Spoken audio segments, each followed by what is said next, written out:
Capítulo 14. Ávila, 1957. Eles a chamavam de Megan o terror. Eles a chamavam de Megan, o demônio de olhos azuis. Eles a chamavam de Megan, a impossível. Ela estava com 10 anos de idade.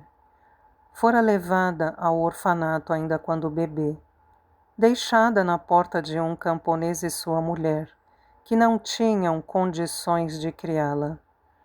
O orfanato era um prédio austero, 2 andares, caiado em branco nos arredores de Ávila, na parte mais pobre da cidade, perto do Plaza de Santo Vicente, dirigido por Mercedes Ángeles, uma autêntica amazona, com um comportamento arrebatado, que não condizia com a ternura que nutria por seus pupilos.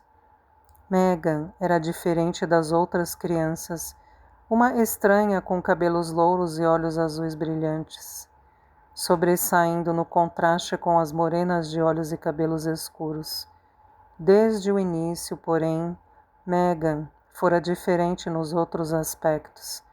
Era uma criança independente, líder, promotora de travessuras. Sempre que havia problemas no orfanato, Mercedes Ángeles podia estar certa de que Megan se encontrava por trás. Ao longo dos anos, Megan comandou protestos contra a comida. Tentou organizar as crianças num sindicato. Encontrava maneiras inventivas de atormentar as supervisoras, inclusive algumas tentativas de fuga. É desnecessário dizer que Megan era extremamente popular entre as outras crianças. Era mais jovem do que muitas, mas todas recorriam à sua orientação. Era uma líder nata. E as crianças menores adoravam quando Megan lhes contava histórias. Possuía uma imaginação delirante. Quem foram meus pais, Megan? Seu pai era um esperto ladrão de joias. Subiu no telhado de um hotel no meio da noite para roubar um diamante que pertencia a uma atriz famosa. No momento em que metia o diamante no bolso, a atriz acordou, ela acendeu a luz e o viu. E não mandou prendê-lo? Não, ele era muito bonito. O que aconteceu então? Eles se apaixonaram e se casaram.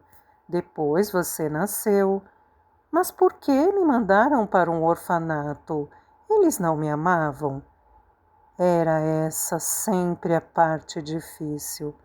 Claro que amavam, mas morreram numa terrível avalanche quando esquiavam na Suíça. O que é uma terrível avalanche? É quando uma porção de neve desce ao mesmo tempo e enterra a pessoa. E papai e mamãe morreram ao mesmo tempo, isso mesmo. E as últimas palavras foram para dizer que amavam você. Mas não havia ninguém para cuidar de você, por isso veio para cá. Megan sentia-se tão ansiosa quanto as outras crianças em saber quem eram seus pais. À noite acalentava-se até o sono inventando histórias para si mesma. Meu pai foi um soldado na Guerra Civil. Era um capitão e muito corajoso. Foi ferido em um combate e minha mãe foi a enfermeira que cuidou dele. Casaram, ele voltou à frente e foi morto. Mamãe era pobre demais para me sustentar e por isso precisou me deixar na fazenda, o que lhe partiu o coração. E ela chorava de compaixão pelo pai bravo e morto e pela mãe desconsolada. Oh! Meu pai era um toureiro, foi um dos maiores matadores. Era o favorito da Espanha. Todos o adoravam. Mamãe era uma linda dançarina de flamenco. Casaram, mas um dia ele foi morto por um enorme e perigoso touro. Mamãe foi obrigada a renunciar-me. Ou papai era um esperto espião de outro país. As fantasias eram intermináveis. Havia 30 crianças no orfanato. Variavam de recém-nascidos abandonados até os de 14 anos. Quase todas eram espanholas, mas havia também crianças de outros países. Megan tornou-se fluente em várias línguas. Dormia junto com uma dúzia de outras garotas. Havia conversa sussurrada até tarde da noite, sobre bonecas e roupas, depois sobre sexo, à medida que as garotas se tornavam mais velhas. E isso logo virou o principal tema das conversas. Ouvi dizer que dói muito. Não me importo. Mal posso esperar para saber como é. Vou casar, mas nunca deixarei que meu marido faça isso comigo. Acho que é obsceno. Uma noite, quando todos dormiam, Primo Condé, um dos meninos do orfanato, entrou no dormitório das garotas, foi até a cama de Megan. Megan! Sua voz era um sussurro. Ela despertou no mesmo instante. Primo? O que aconteceu? Ele soluçava assustado. Posso ficar na sua cama? Pode, mas fique quieto. Primo tinha 13 anos, a mesma idade de Megan, mas pouco desenvolvido, e fora uma criança maltratada. Sofria pesadelos terríveis e acordava aos gritos no meio da noite. As outras crianças atormentavam-no, mas Megan sempre o protegia. Primo deitou na cama ao seu lado. Megan sentiu as lágrimas escorrerem pelas faces do menino. Abraçou-o e murmurou: Está tudo bem. Está tudo bem. Mimou-o gentilmente e os soluços cessaram. O corpo de Primo comprimiu-se contra o de Megan e ela pôde sentir a excitação dele. Primo, desculpe, eu não pude evitar. Eu amo você, Megan. É a única pessoa de quem eu gosto no mundo inteiro. Ainda não esteve no mundo lá fora. Não ria de mim, por favor. Não estou rindo. Não tenho mais ninguém, só você. Sei disso. Eu amo você. Também amo você, primo. Megan, você me deixaria fazer amor com você? Não. Houve silêncio. Desculpe ter incomodado você. Voltarei para minha cama. A voz de Primo estava impregnada de angústia. Ele começou a afastar-se. Espere. Megan deteve-o, querendo atenuar seu sofrimento. Primo, eu não posso deixar que faça amor comigo. Mas posso fazer uma coisa que o levará a se sentir melhor. Está bom assim? Está. A voz de Primo era um murmúrio. Ele estava de pijama.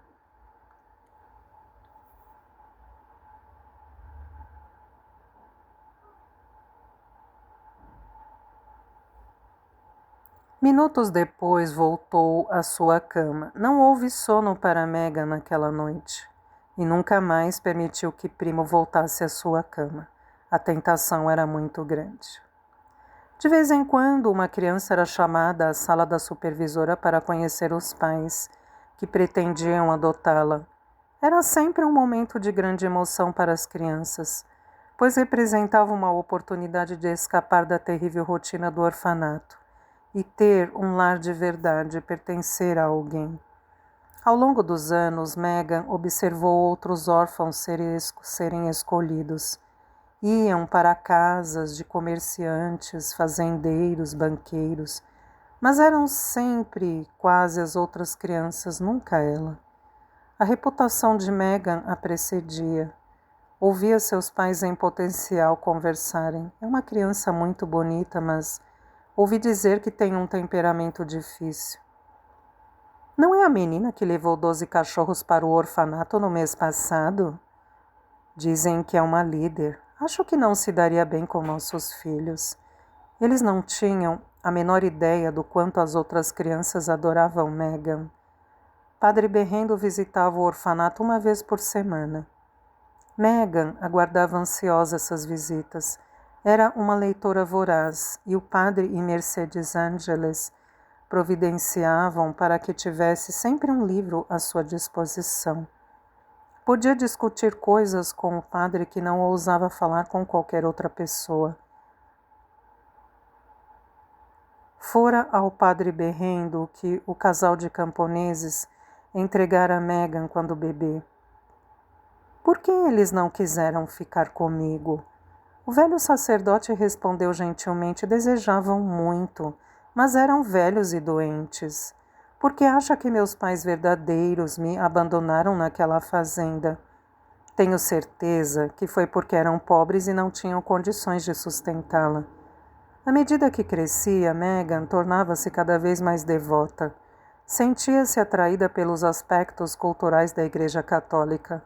Leu as Confissões de Santo Agostinho, as obras de São Francisco de Assis, Thomas Merton e vários outros. Ia à igreja regularmente e gostava dos ritos solenes, missa, receber comunhão, a bênção. Talvez, acima de tudo, adorasse o sentimento maravilhoso de serenidade que sempre a envolvia na igreja.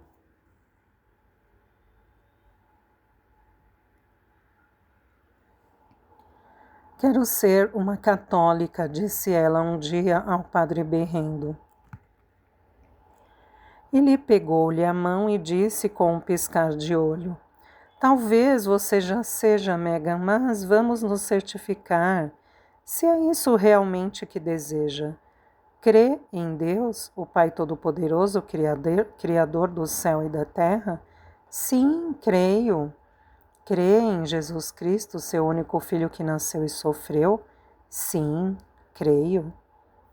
Crê no Espírito Santo, na Santa Igreja Católica, na comunhão dos santos, na remissão dos pecados, na ressurreição do corpo e da vida eterna? Sim, creio. O padre soprou gentilmente em seu rosto. Ex ab ea spiritus immundi. Afasta-te dela, espírito impuro, e dá lugar ao Espírito Santo, o Paráclito. Ele tornou a soprar em seu rosto. Megan, receba o bom Espírito através deste sopro. E receba a bênção de Deus, a paz esteja contigo. Aos 15 anos, Megan tornou-se uma linda mulher com cabelos louros compridos e uma pele leitosa, que a destacava ainda mais da maioria das companheiras. Um dia ela foi chamada ao gabinete de Mercedes Ângeles. Padre berrendo aguardava-a. Olá, padre. Olá, cara Megan. Infelizmente, Megan, estamos com um problema, comentou Mercedes Ângeles. É mesmo? Ela vasculhou o cérebro na tentativa de lembrar-se de sua última travessura. A diretora continuou. Há um limite de idade para permanecer aqui, de 15 anos. E você já fez 15 anos. Megan há muito que conhecia o regulamento, é claro, mas relegara-o para o fundo da mente, porque não queria enfrentar o fato de que não tinha nenhum lugar no mundo para onde ir, que ninguém a queria e seria abandonada outra vez. Eu tenho de ir embora? A generosa amazona estava transtornada, mas não tinha alternativa. Lamento profundamente. Mas devemos respeitar os regulamentos. Podemos encontrar uma posição para você como criada. Megan não sabia o que dizer. Padre berrendo interveio. Para onde gostaria de ir? Enquanto pensava a esse respeito, Megan teve uma ideia. Havia um lugar para onde ir.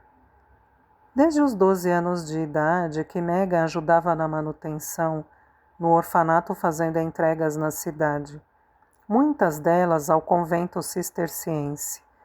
As entregas eram sempre feitas à reverenda Madre Bettina.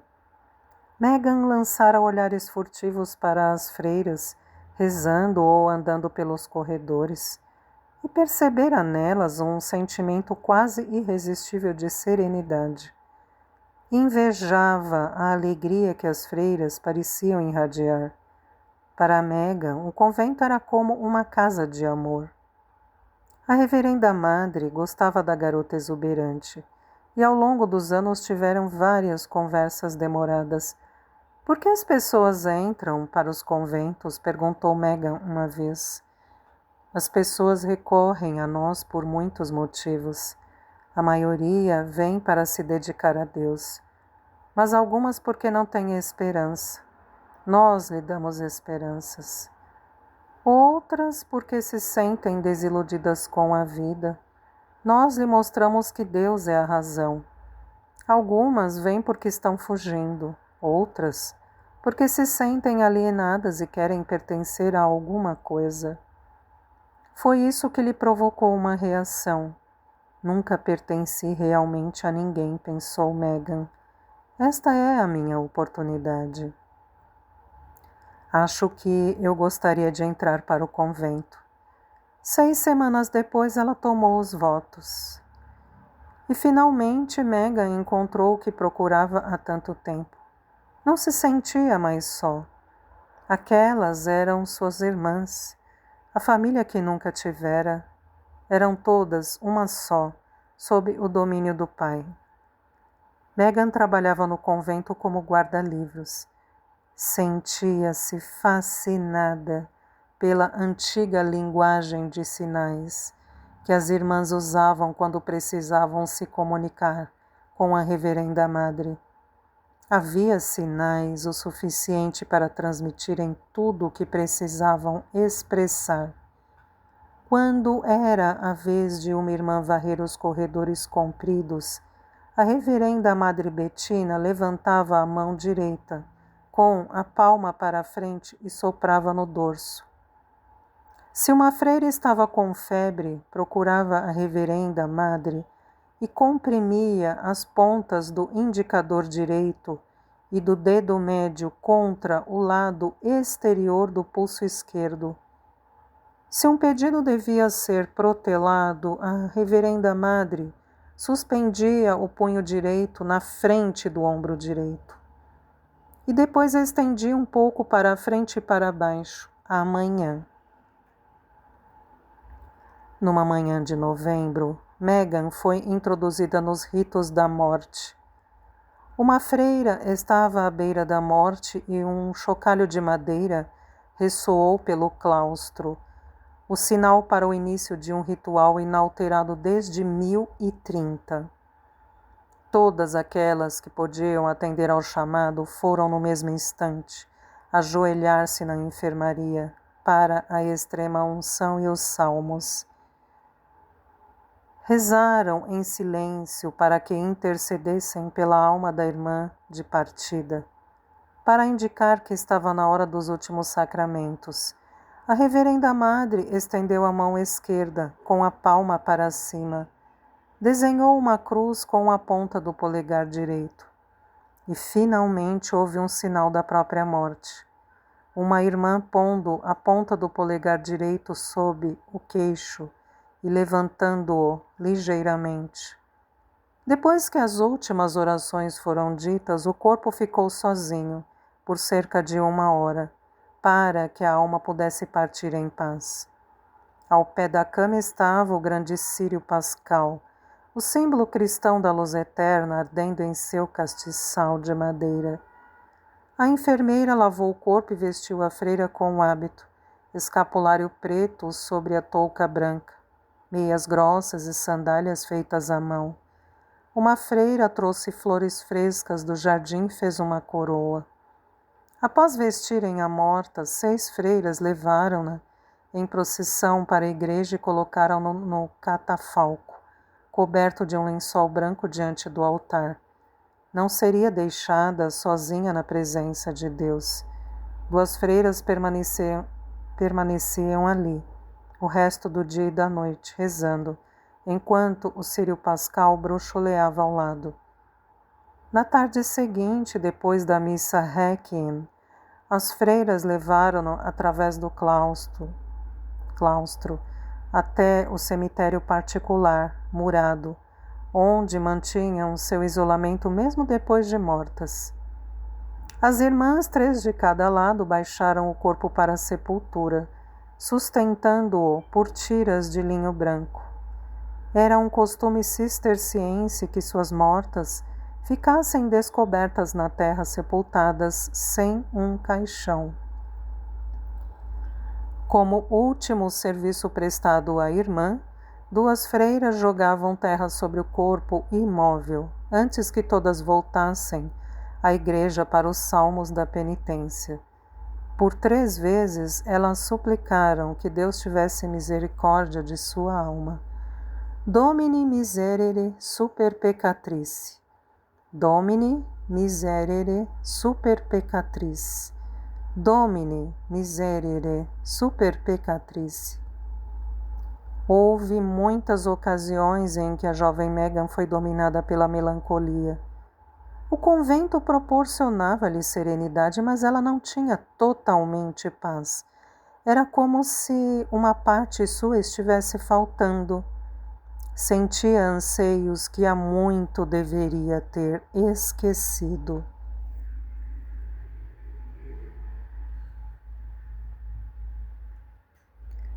Descobriu-se a pensar nos amigos que deixara no orfanato, especulando sobre o que lhes acontecera e se perguntando o que estaria acontecendo no mundo exterior, um mundo a que renunciara, um mundo em que havia música, dança e riso. Megan procurou a irmã Bettina. Acontece com todas nós de vez em quando, garantiu a reverenda madre a Megan. A igreja lhe chama assédia. É uma doença espiritual, um instrumento de Satã. Não se preocupe com isso, criança, vai passar. E passou. Mas não passou. Foi o anseio profundo de saber quem eram seus pais. Nunca saberei, pensava Megan, desesperada.